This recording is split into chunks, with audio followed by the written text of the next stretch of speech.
Hello guys, this is Pal Sharma and I am gold medalist from IGNOU and I am BCA, PGDCA, MBA and B.Ed. I welcome you all on my YouTube channel Pulse Virtual Academy। जैसे कि guys आपको पता ही होगा कि lockdown के बाद CCC exams start हो चुके हैं। इन एग्ज़ाम्स में सक्सेसफुल होने के लिए मैं CCC एग्ज़ामिनेशन सीरीज़ लेकर के आई हूँ। इसके माध्यम से आपको कॉन्सेप्ट के साथ साथ उससे रिलेटेड प्रोबेबल क्वेश्चंस की तैयारी करने में भी हेल्प मिलेगी। So guys without wasting any time let's start our video. So guys ये है आपका फर्स्ट क्वेश्चन। फर्स्ट क्वेश्चन बताने से पहले मैं आपको ये बताना चाहती हूँ कि मैं आपको daily exam CCC examination series में 20 क्वेश्चन आपको डेली बताऊँगी, जिसमें आपका 10 क्वेश्चन मल्टीपल चॉइस क्वेश्चंस होंगे और 10 क्वेश्चन आपके ट्रू और फॉल्स के होंगे। ठीक है गाइज, तो आपको इसमें कोई भी प्रॉब्लम नहीं आएगी कि ट्रू और फॉल्स मैं आपको अलग से बता रही हूँ या मल्टीपल चॉइस क्वेश्चंस मैं आपको अलग से बता रही हूँ। ठीक, 10 आपको multiple choice questions and 10 true और फॉल्स क्वेश्चंस आपके इस वीडियो में कवर कर रही हूँ। ठीक, पहला क्वेश्चन है आपका डॉट मैट्रिक्स प्रिंटर इज। ये जो डॉट मैट्रिक्स प्रिंटर होता है वो किस प्रकार का प्रिंटर होता है? ये एक इम्पैक्ट प्रिंटर होता है या नॉन इम्पैक्ट प्रिंटर होता है, बोथ ऑफ देम होता है या none of these? Okay guys, so guys इसका क्लासिफिकेशन मैंने आपको बगल में बताया है। इसमें आपका ये है कि प्रिंटर बेसिकली होते कितने प्रकार के? 2 प्रकार के। पहला है आपका इम्पैक्ट और दूसरा है आपका नॉन इम्पैक्ट। जो आपके इम्पैक्ट प्रिंटर होते हैं वो स्लो होते हैं, स्लो स्पीड के होते हैं। ठीक, जैसे आपको नाम से पता ही चल रहा होगा, जो ये जो आपका डॉट मैट्रिक्स प्रिंटर है वो आपका dot dot dot dot dot dot dot करके करेगा। जैसे आपका पी मान लीजिए बनाना है तो आपको dot dot dot dot dot dot dot करके पी बनाएगा, जिसकी वजह से क्या होगा, ये स्लो प्रिंट करेगा। तो ये जितने भी आपके इम्पैक्ट प्रिंटर होते हैं ये आपके स्लो होते हैं, और आपके जो नॉन इम्पैक्ट प्रिंटर होते हैं वो स्पीड में काफ़ी फास्ट होते हैं और आपको क्विक रिजल्ट्स देते हैं। ओके गाइज, सो गाइज इस क्वेश्चन का आपका आंसर है impact printer. Okay guys, next है आपका the access method used for cassette tape is. मतलब कि जो कैसेट है, कैसेट जो होती है उसका एक्सेस मेथड क्या होता है? ये जो कैसेट होती है आपकी, उसका एक्सेस मेथड क्या होता है? डायरेक्ट होता है, रैंडम होता है, सीक्वेंशियल होता है या all of them? So guys पहले चलते हैं इस क्लासिफिकेशन की तरफ। पहली बात, जो एक्सेस मेथड होते हैं वो 2 प्रकार के होते हैं। कौन कौन से होते हैं? एक आपका होता है सीरियल और एक होता है आपका डायरेक्ट। सीरियल में होता है सीक्वेंशियल एक्सेस और डायरेक्ट होता है आपका रैंडम एक्सेस। सो इसमें क्या होता है, सीक्वेंशियल, ये जो आपका सीरियल होता है इसमें जैसे आपके मान लीजिए कैसेट में आपके 5 सॉन्ग्स आपके हैं फीड। ओके गाइस, तो आपको अगर जैसे बीच में आपको 4th सॉन्ग पर जाना है तो आपको पहले पहला सॉन्ग निकालना पड़ेगा, फिर दूसरा, फिर तीसरा और फिर आप 4th सॉन्ग पर पहुंचेंगे।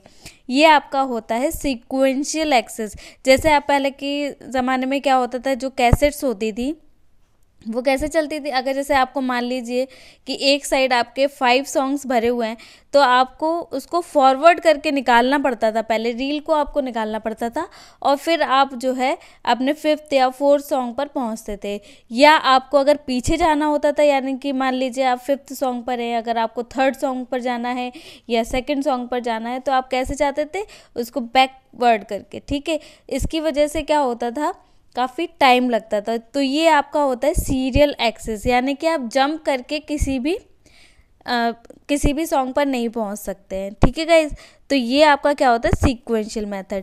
जबकि डायरेक्ट एक्सेस मेथड क्या होता है, डायरेक्ट एक्सेस मेथड में आप डेस्टिनेशन पर पहुंच सकते हो। कि आपको जैसे मान लीजिए, जैसे आप कभी कंप्यूटर पर डालते हैं सॉन्ग आपको बजाना है तो फिर आप क्या करते हो, डायरेक्ट वहाँ पर क्लिक करते हो और वो बजने लगता है।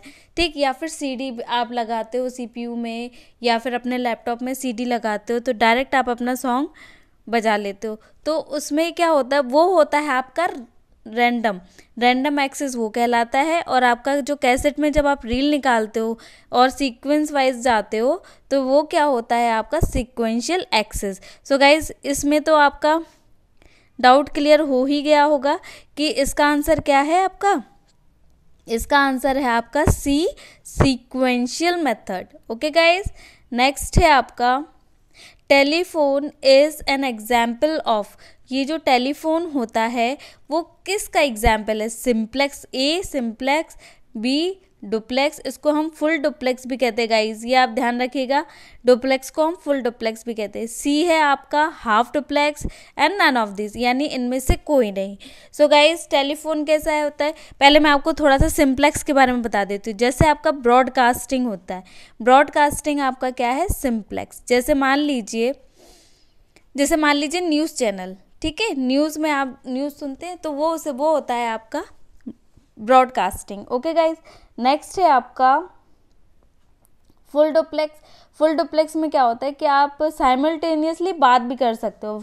जैसे कि फेसबुक पे वीडियो चैट आप करते हैं, ठीक है, एफबी पे आपने वीडियो चैट करी, तो क्या आप साइमल्टेनियसली आप भी आंसर दे सकते हो? जैसे यूज़र नंबर 1 है, ये यूज़र नंबर 2 है, साइमल्टेनियसली आप इसको बात कर रहे हो और साइमल्टेनियसली ये भी आपसे बात कर रहे हैं, दोनों एक दूसरे से बात कर सकते हैं। तो ये किसका एग्जाम्पल होगा? आपका फुल डुप्लेक्स का।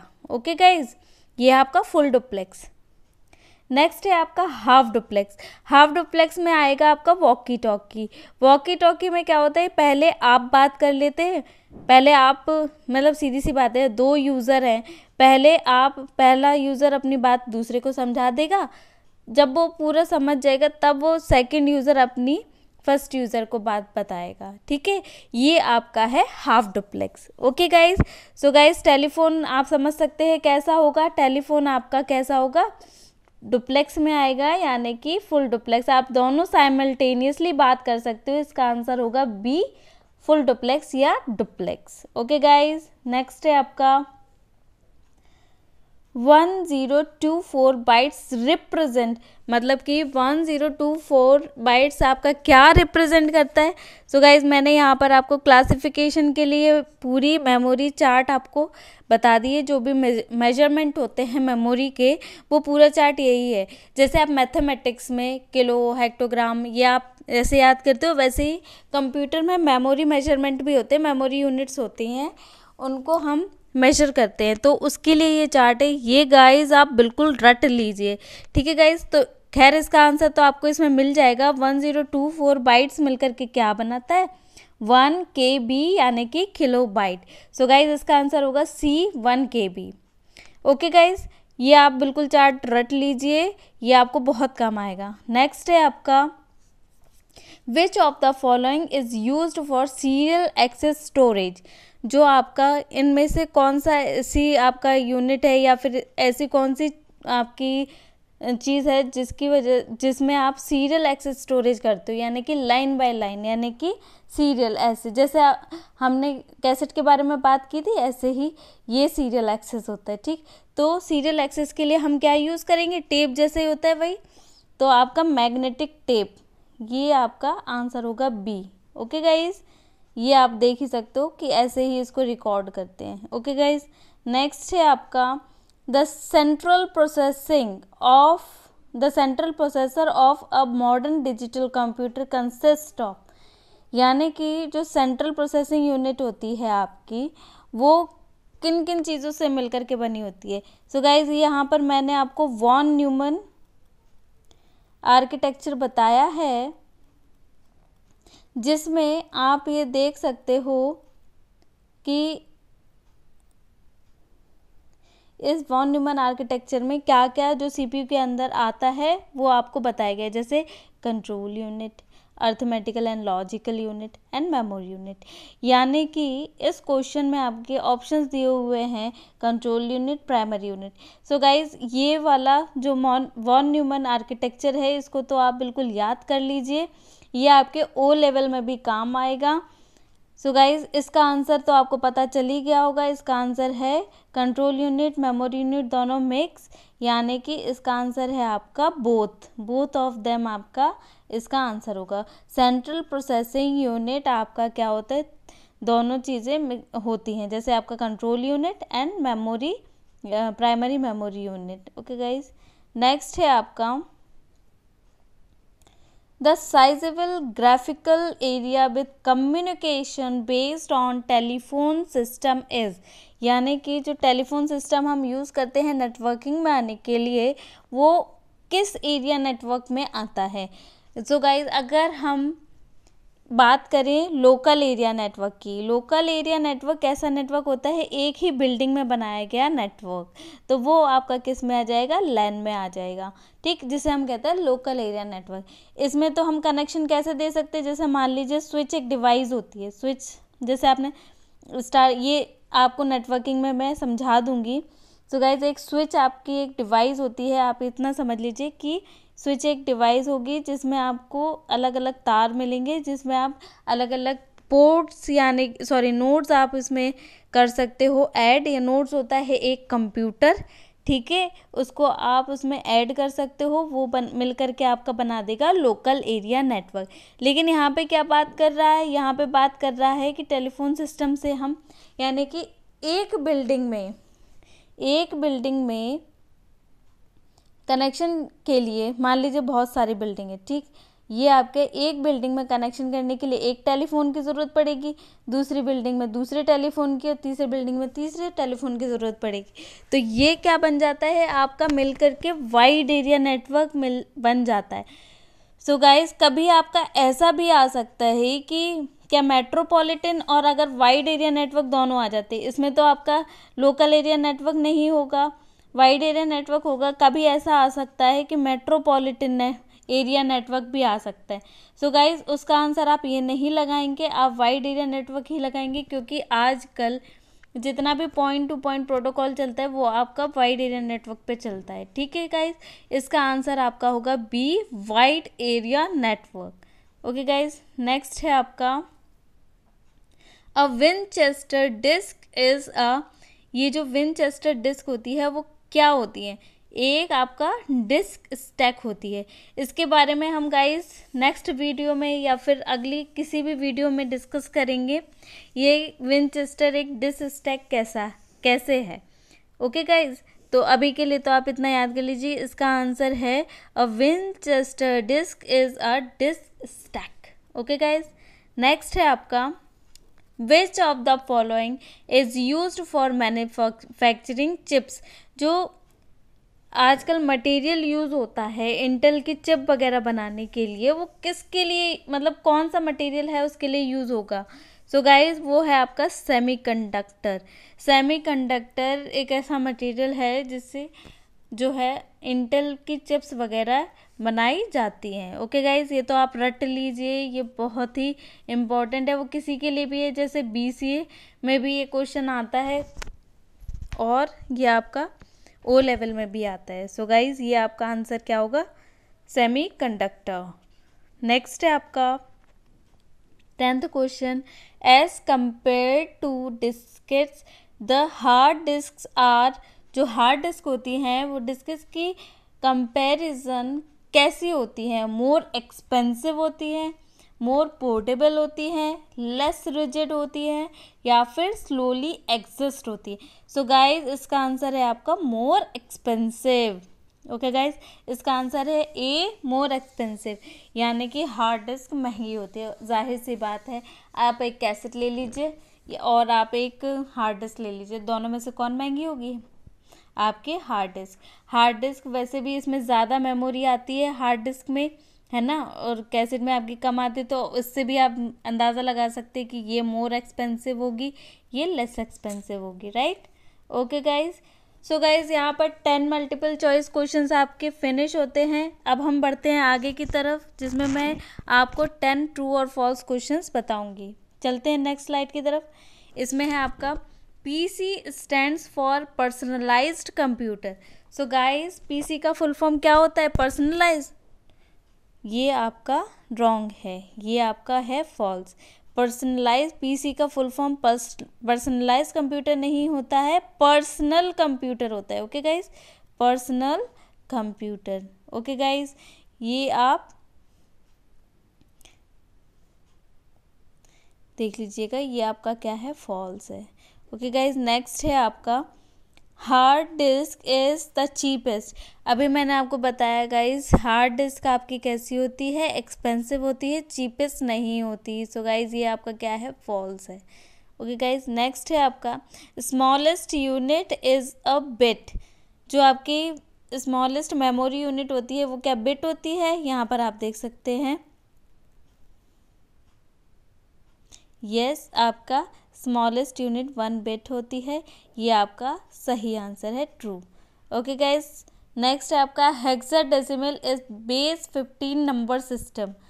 सो गाइज ये आंसर आपका फॉल्स है। जैसा कि आप यहाँ पर देख सकते हैं, बाइनरी की होती है 2 बेस, ऑक्टल को होता है 8, डेसिमल का होता है आपका 10 और हेक्साडेसिमल का नंबर होता है आपका 16, ना कि 15। ओके गाइज, सो इसका आंसर क्या होगा गाइज, 16, और इस क्वेश्चन का आपका आंसर होगा फॉल्स। नेक्स्ट है आपका IP stands for internet provider. Yes guys ये आपका बिल्कुल ही फॉल्स है, आपका ये आंसर, ये आपका आंसर फॉल्स है। IP का होता है फुल फॉर्म इंटरनेट प्रोटोकॉल, ना कि प्रोवाइडर। ओके गाइज, ये आपका होता है इंटरनेट प्रोटोकॉल। ओके गाइज, ना कि इंटरनेट प्रोवाइडर। सो गाइज इसका आंसर क्या होगा आपका, फॉल्स होगा। ठीक है गाइज, नेक्स्ट है आपका .in is used for India. So guys इसका आंसर आपका है सही। .in आपके लिए किसके लिए यूज होता है, इंडिया के लिए यूज होता है। ठीक है, नेक्स्ट है आपका physical layer is the lowest layer in ISO model. तो आपका ये जो है यहाँ पर आप देख सकते हैं, मैंने यहाँ पर दिया हुआ है इसका पिक्चर।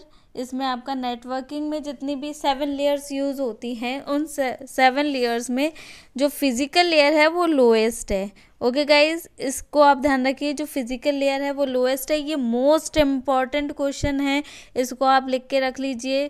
जो नेटवर्किंग मतलब जो आपका ISO मॉडल दिया हुआ है नेटवर्किंग के लिए, जिसमें 7 लेयर्स हैं, उसमें फिज़िकल लेयर सबसे ज़्यादा लोएस्ट है।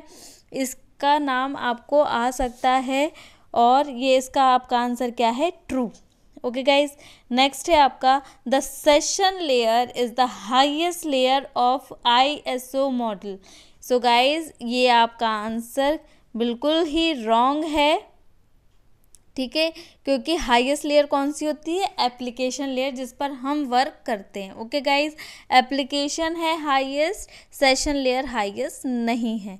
ओके गाइज, नेक्स्ट है आपका The Word 2007 has .doc extension। So guys ये आंसर आपका फॉल्स है। वर्ड आपका 2007 जो आपका एक्सटेंशन लगाता है .docx लगाता है, ना कि DOC।